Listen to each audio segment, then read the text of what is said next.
Assalamu alaikum. Good morning, student. How are you? Hopefully, you are fine by the grace of Almighty Allah.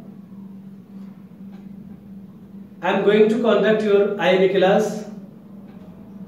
Milestone School and College is conducting this online video class for the pandemic situation, COVID-19, and this video class will be continued up to the opening of the school for your betterment, for your better education, and hopefully we will overcome this situation very soon.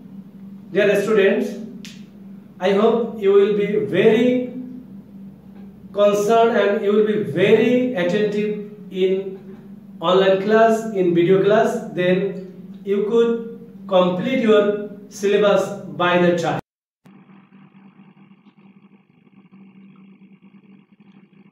Dear students, I Shahidul Islam, Senior Teacher of English, Milestone School and College. Today I would like to conduct your Islam and Moral Education IME class. Our lecture number is 25.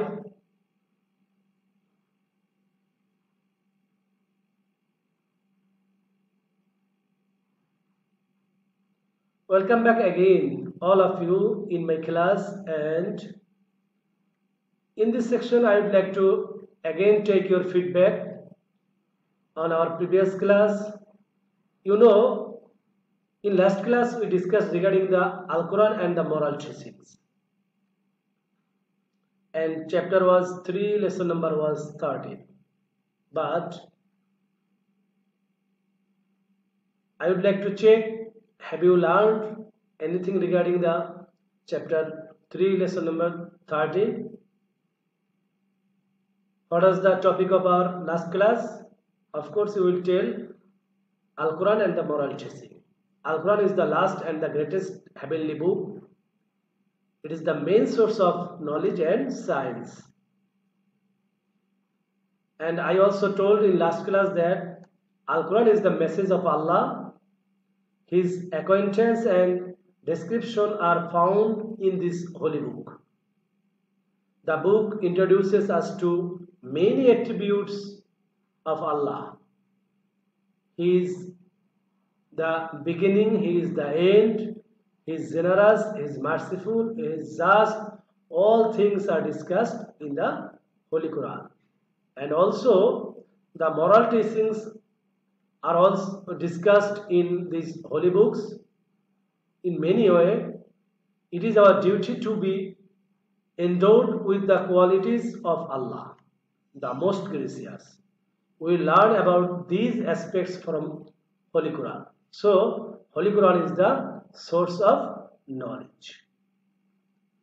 And then we will exercise them in our practical life to be more patient, to be more benevolent to Almighty Allah. As a result, we will be able to make our character better by adhering to the principles and morality in our practical life. Dear students, again another test for you. Can you guess about the pictures below? What will be the topic of today's class? Left on is regarding a thing, and it's also related with the right on. I hope you are thinking and you will be able to tell the topic of today's class. And of course, Hadith related to Munajat. Right side is Hadith book and left side is the picture denoting to the Munajat.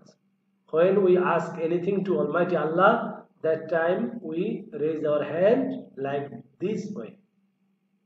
So, Hadith related to Munajat will be taught in today's class. Let's go to learn regarding the topic. At the very first time, I would like to ask you what is called Hadith. You will say that the term Hadith refers to the words, actions and habits of the Prophet Muhammad ﷺ during his lifetime. Of course, hadith is Arabic term. It means words, actions, and habits of Prophet Muhammad Sallallahu Alaihi Wasallam. In the Arabic language, the term means report, account, or narrative. The plural of hadith is ahadith. So hadith is singular, its plural is ahadith. Dear students, if you say that, sir, we should know more explanation about the hadith, then I will say the Prophet's teachings are called sunnah or hadith. The sunnah is found in text called hadith. Hadiths are a statement of the Prophet which were narrated by his companions. Those are known as Sahabi or Shafi.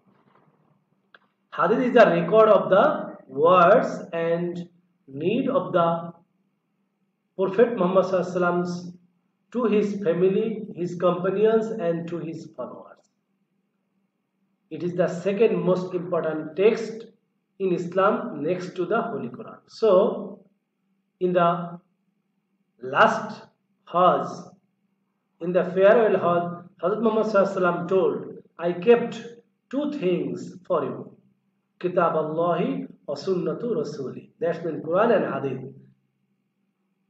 If you follow these two, you would not be misguided by anything, by anyone. So, we should learn regarding the Quran, learn regarding the Hadith. In previous lesson, we learned regarding Quran, and in this lesson, we are learning regarding Hadith, and by this we can pray to Almighty Allah, that is known as Munajat. Again, now I would like to ask a question, that is how it is called Munajat. Because today's lesson is divided into two parts. Number one is 3 hadiths related to Munajat. So, Munajat should be learned here. Munajat is an Arabic word. It means supplication. That means we are keeping some application, some prayer to Almighty Allah for our own sake. Munajat is the other name of asking something from Allah. That means we are not asking anything to anyone without Almighty Allah. Whenever we are raising hand, that hands going to Almighty Allah, that means this asking going to Almighty Allah. Again, Munajat is the personal dialogue of any soul out of his or her love with his Creator about his some personal feelings and submission, which he or she may not like to share with others. Yes, if you ask to anyone, what did you tell in your munajat to Almighty Allah, then he or she will say that I have asked lot of things to Almighty Allah. Those are my personal application, those were my individual application. I would not share it with anyone. So, it's of course, Munajat is the personal dialogue with Almighty Allah, and never anyone will share it with others. So, students, 3 hadith related to Munajat or prayer. Here prayer means dua. Munajat means here dua, not the salat. So, after salat or before salat or inside the salat, we can do munajat. Inside the salat also we can do munajat. After the salat we can do munajat. And also in any time we can do munajat to Almighty Allah. You know already it's denoted to supplication. So supplication only goes to Almighty Allah, and Allah also accept it from the prayed person. Dear students, Prophet Muhammad was the greatest person. He was the great teacher of mankind. He always wished for the welfare of mankind. Even though he was the last prophet, till to Qiyamah, there would not come any prophet. Hazrat Muhammad is the last and the best. He used to show us the right path to be morally good and successful in life. How can we be succeeded in this worldly life? Morally, that teachings has been given by Almighty, by the Prophet ﷺ. He has also taught us many ways on how we can gain welfare both in our worldly life and in the life after death. That's mean in the Akhirah. So, Hazrat Muhammad ﷺ taught us how can we get relief in this worldly life and also after death or in the Akhirah. In this regard, Munajat is one of them. That's mean Hazrat Muhammad ﷺ told us how should we do Munajat or prayer to Almighty Allah to escape from any misdeed that we have already done. He knows, that's mean the Prophet ﷺ knows that through our Munajat to Allah we can achieve overall welfare. For this purpose, he taught us ample munajat. That means those munajat are very important to Almighty Allah, and those munajat, those words are loved by Almighty Allah. Those words are taught by Prophet Muhammad ﷺ for the Ummah. In the Hadith books, we find numerous hadiths relating to munajat. So in this section today, we will learn only 3 hadiths. Those are related with Munajat very keenly, very closely. Dear students, these hadiths are composed or compiled in 6 books. Those books are named Siyasitta. Siyasitta means the 6 books of Hadith. These books include all the 6 authentic collection of Hadith or Ahadith referred to in Arabic as Al-Kutub Al-Sittah, which compiled the authentic 6 persons. These 6 books are the works of 6 Islamic scholars who, a few years after Prophet Muhammad ﷺ's death, collected hadiths. The Prophet ﷺ's saying and traditions and painstakingly compiled the ones that they could attribute directly to Prophet Muhammad ﷺ. Dear students, in this section I told regarding the Siyasata because you should know that hadiths, words, sayings of Prophet ﷺ are composed or compiled by some 6 scholars. They were authentic, and when they compiled these hadith in their respective or individual books, those books are called in a word Siyasitta. So, what are the Siyasitta? Sahih al-Bukhari, Sahih Muslim, Sunan Abu Dawud, Sunan al-Tirmidhi, Sunan al-Nasai, Sunan Ibn Majah. These 3 books are full of hadiths. And number 1, Sahih al-Bukhari never accepted any zal or fake hadiths.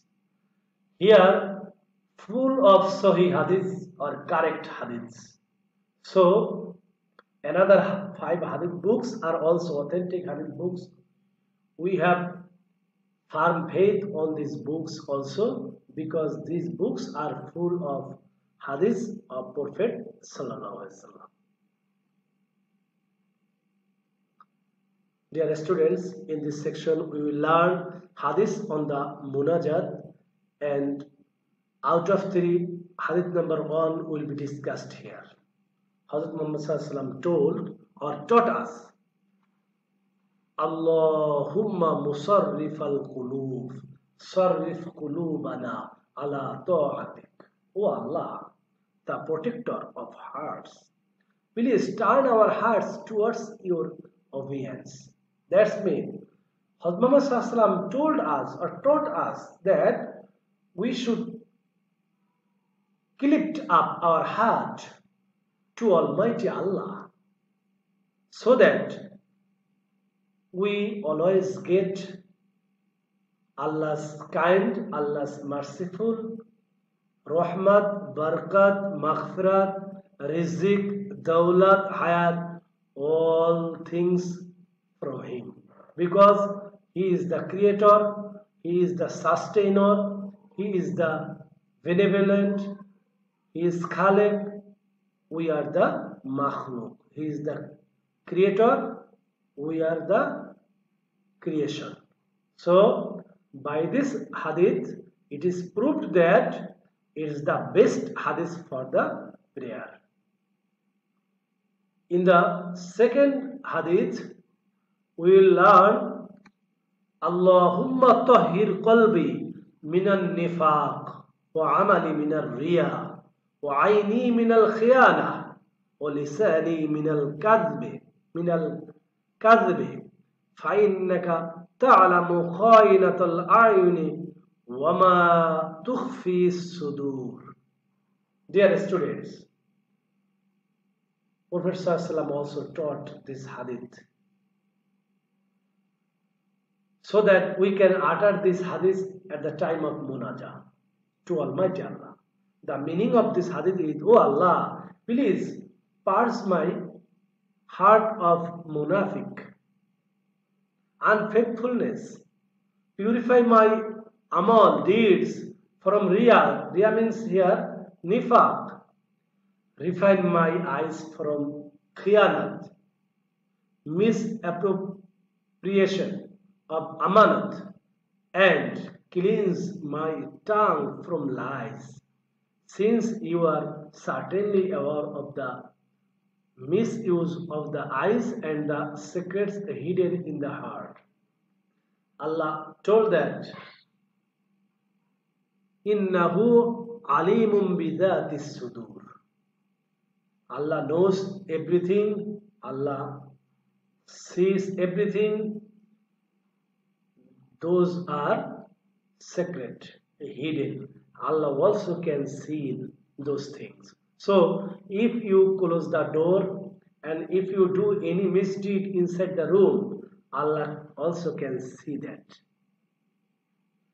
If you go to under the water and if you do there any misdeed, Allah also can see that. So, we have no any scope to do any misdeed. Those will remain unseen to Almighty Allah. All things, all informations are known to Almighty Allah. So, by this hadith, it is clear that we should ask forgiveness to Almighty Allah at the time of Munajat. In the third hadith, Prophet ﷺ taught us, Allahumma inni as'aluka sihhata wal iffata wa husnul khuluqi wa riza bil qadri. O Allah, from you I only desire holiness, purified soul, graceful character and a gifted mind to remain content with taqdeer or fate. This hadith is also mentioned in Sahih al-Bukhari. Dear students, by the above mentioned hadith, we got a clear idea that we should utter this hadith at the time of Munajat. And if we do so, then our application, our supplication will be accepted to Almighty Allah. The above mentioned hadith on Munajat are very significant. By practicing those hadith, we can gain abundant benefits of the earth and the akhirat. So, we will learn these munajat with the meanings.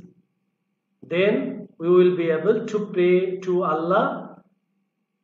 Readily Allah, the gracious, will grant us the best success in this world life.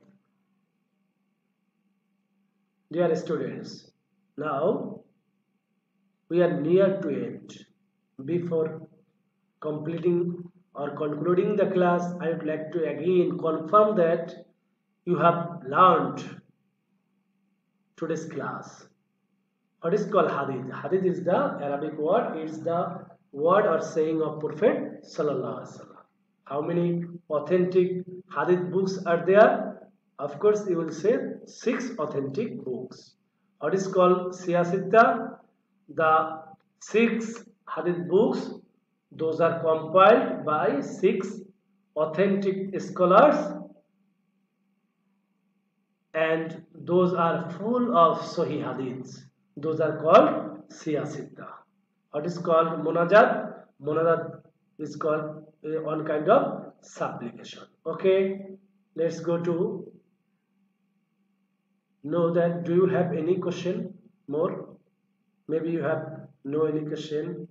If you have any question, then you can ask me, you can email me, you can call me, then, or also if you feel any obligation or barrier, then you can ask question to your subject teacher if you feel any problem.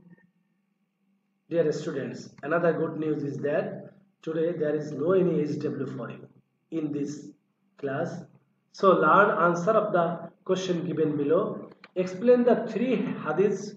Those are related with Munajat, through which we can gain welfare both in our worldly life and in the life after death, that's mean Akhirah. So those hadiths are mentioned above. Those should be explained here very clearly. Then our goal of life will be fulfilled to Almighty Allah. Dear students, so this is from my side. Thank you so very much for watching our video class.